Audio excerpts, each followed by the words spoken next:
Good day everyone, I'm Allan Benedick Batan from BT-COC1 San Jose. For today's video, I will show the national assessment for housekeeping. Let's start. Good morning candidates, welcome to CRT Assessment Center. My name is Allan Benedick Batan, an accredited competency assessor for housekeeping services NC2. Here is my ID as a proof of my accreditation.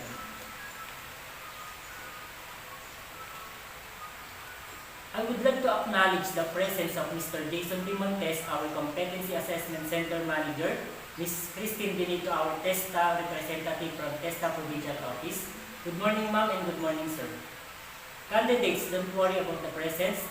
They are here to oversee the conduct of competency assessment and to check if the conduct in the accordance with the prescribed competency assessment methodology and procedure.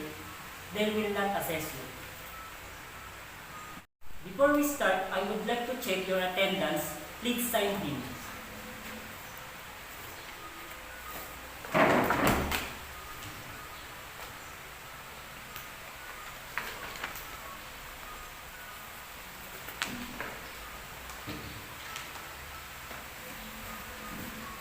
As I call your name, kindly submit your admission slip.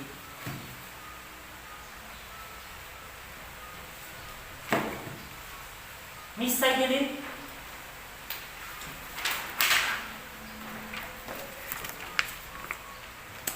and Mr. Marvin.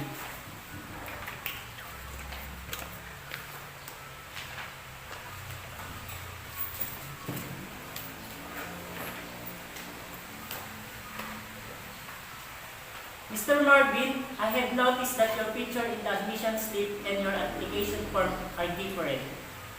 Can you give a similar picture?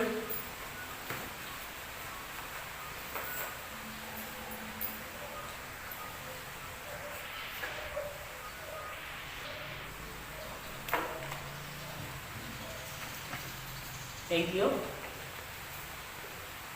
I have here with me your complete application form and self-assessment guide. These are indications that you know and can perform on the units of competency enumerated in this qualification. Today, I'm going to administer competency assessment for housekeeping NC2, which is composed of basic, common, and core competency. The core competency are provide housekeeping services to guests, clean and prepare rooms for incoming guests, provide butler service, laundry linen and guest clothes, clean public facilities and equipment, deal with handle intoxicated guests. To determine your knowledge and skills and attitude for this qualification, you will be assessed through written exam, demonstration, oral questioning. Housekeeping NC2 and full qualification where are required to perform the following tasks. First is make up bed, welcoming guests, packing and unpacking guests' luggage, clean guest shoes, accepting and record guests' request telephone and services.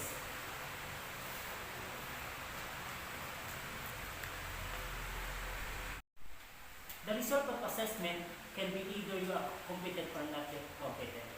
If you have doubt about the result of the assessment, you are satisfied with it, you can make an appeal. All you have to do is write letter indicating the name of assessor, name of assessment center, date of assessment, nature of complaint. Sign it and submit to the TESTA Provincial Office where the assessor and assessment center is accredited. However, rest assured that result of your assessment shall be treated with strict confidentiality. This is ensure your integrity. The result will only be available for authorized. In regard to, I request your candidate to refrain from giving away any form of information regarding the assessment process. If you have difficulty reading or understanding the given instruction, do not hesitate to inform me so I can read it or translate it for you. Does anyone here who is not feeling well? Answer. For any concern, just let me know so we can make necessary adjustment. Do you have any questions? Answer. In this center, we have different areas. And this room is for writing exam and oral questioning. Just outside in the waiting areas at the end of hallway of our canteen, where you can take your meals during the break. Next to our comfort room for the demonstration, you are performed the lining the room. Next to this, is everything clear? Yes, sir.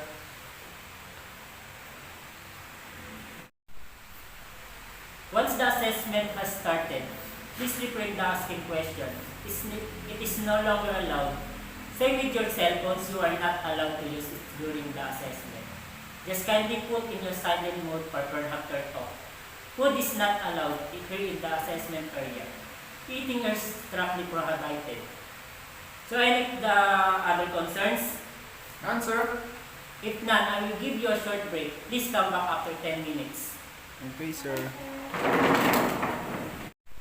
Welcome back, candidates. Please settle up your seats. I'm going to administer the writing test. Here is the questioning. Please get one and pass.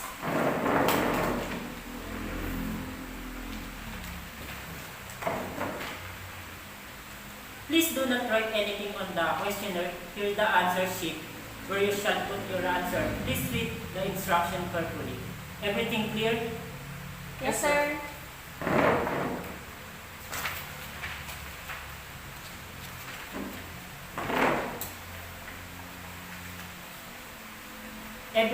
You may start now. Okay, time's up. Now, I will assign you numbers. Miss Sidelin, you are candidate number 1, and Mr. Marvin, you are candidate number 2. Here is your specific instruction. Please read the carefully.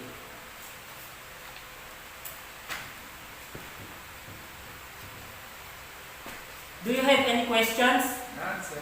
If none, let's proceed the demonstration area.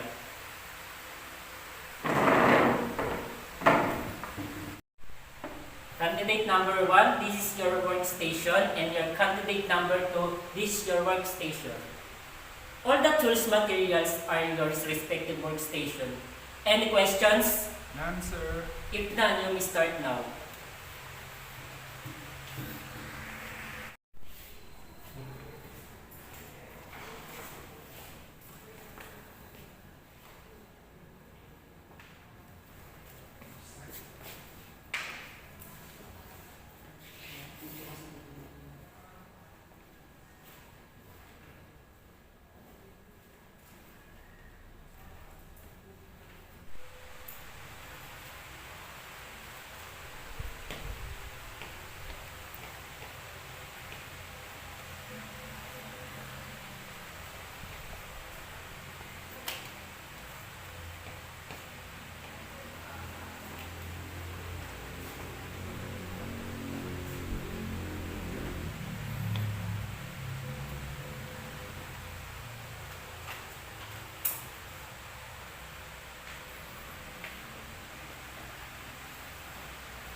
Done all candidates, please proceed to waiting area and wait until I call you for the oral interview. Thank you. Candidate number 1, please remain and sit down.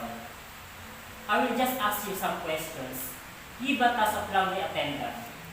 Performing appropriate laundering process. Checking of guest laundry and dry cleaning needs. Checking and counting laundry items. Okay, candidate number 1, thank you. Please sign in the rating sheet.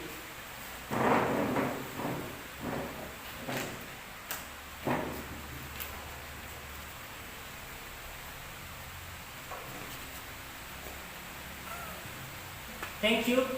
Kindly call candidate number 2. Relax, you are done with the demonstration. I will just ask you a couple of questions.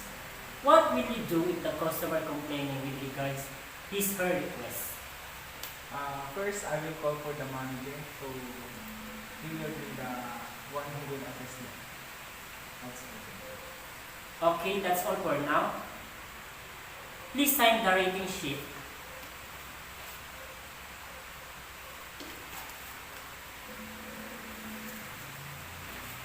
You may go back now at the waiting area and call candidate number 2.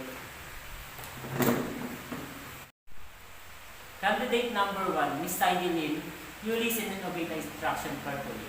That's why you managed to perform each task with the allotted time.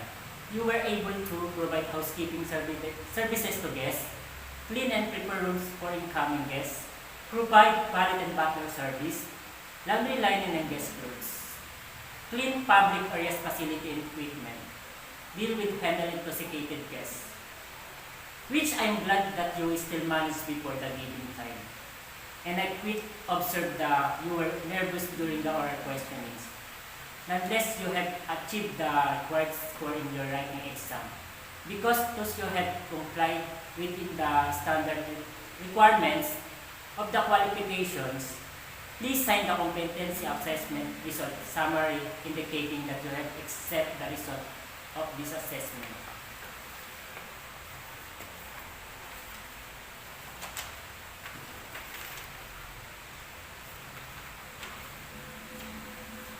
Thank you. Please proceed to waiting area again and wait for the cars releasing. Candidate number 2, Mr. Marvin. Based on your demonstration, I have seen that you really know the proper way of making backup. And your writing test is also good. However, you had trouble in the packing luggage. Based on the result of my observation, you did not perform the task with the standard requirement of the qualification. But don't worry, you can be reassessed again. Just practice more of the tasks that you need to improve when you're ready to coordinate here in the assessment center for our next schedule.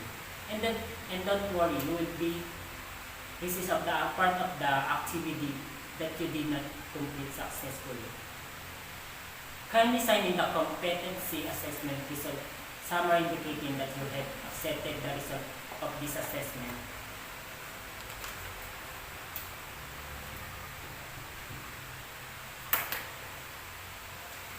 Thank you. Please proceed the waiting area and wait for the cars releasing. Candidate, please come here inside. I will be the distributing the evaluation form. Kindly answer all the items to evaluate me as your assessor as a basis on proving my performance.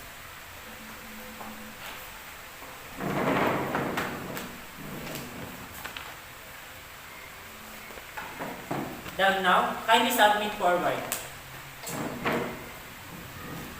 Thank you.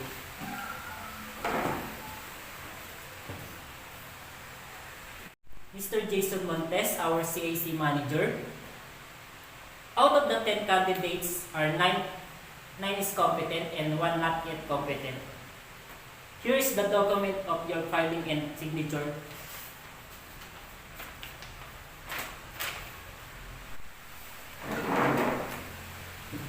Candidates, I have submitted the assessment result to the center manager.